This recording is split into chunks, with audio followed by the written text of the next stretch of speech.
Hey guys, I've been getting requests for more watercolor pencil tutorials, so today I thought it would be fun to share this quick and easy but realistic tutorial all about painting ruby red lips using watercolor pencils.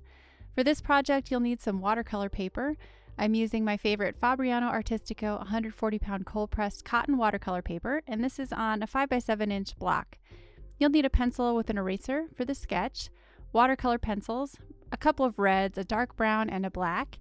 I'm using my Caran D'ache Supracolor watercolor pencils. And you'll need a water brush, which is a special brush attached to a plastic canister that when you squeeze it gently, it disperses the water through the brush bristles.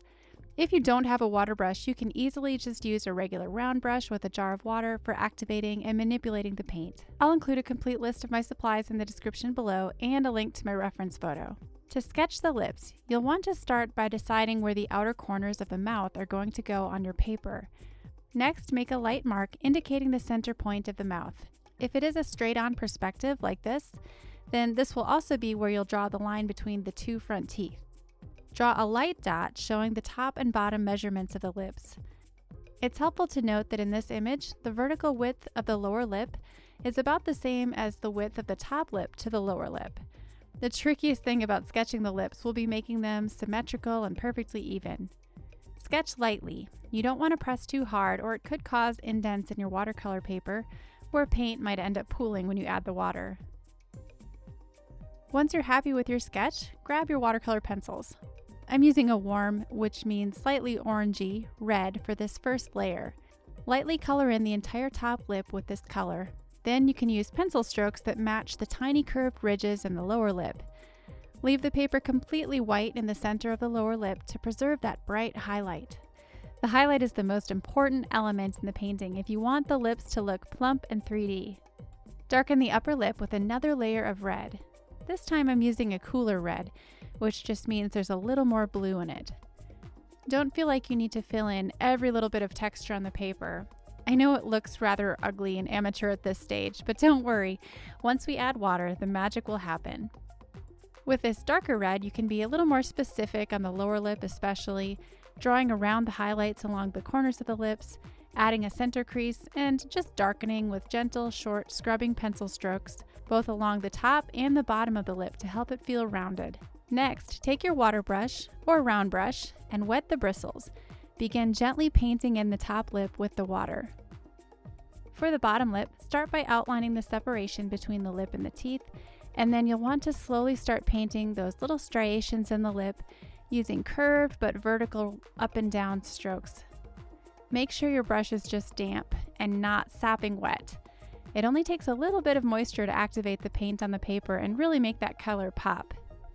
To preserve that bright highlight in the middle of the lower lip, just don't paint directly over it, except to maybe feather your brush lightly to create those tiny ridges.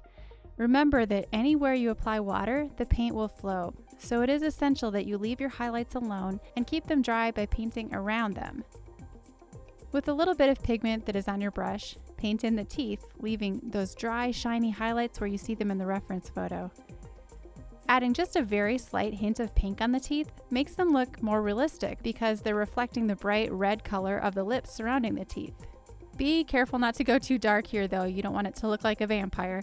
And while the lips begin to dry, you can use your brown to suggest the shadow underneath the mouth and the indents in the corners of the mouth.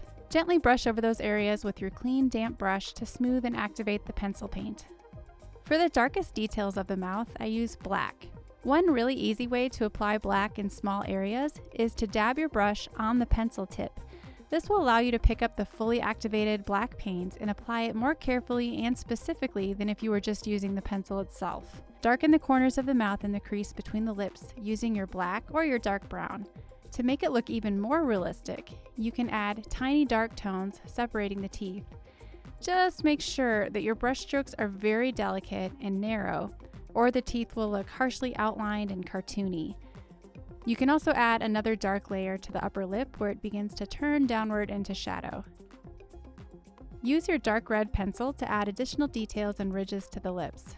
You can leave those pencil marks as they are, or you can go back in with your damp brush to make the color pop more. If the lips begin to look too overworked, detailed, or like there's just too many lines, go over your painting with a damp brush to smooth everything out. Just make sure you don't push the paint into your highlights. So there is the finished painting. I hope you guys enjoyed this one. Please leave me a comment below and hit that like button if you found this helpful. And if you decide to try this project, tag me on Instagram. I'd love to check it out.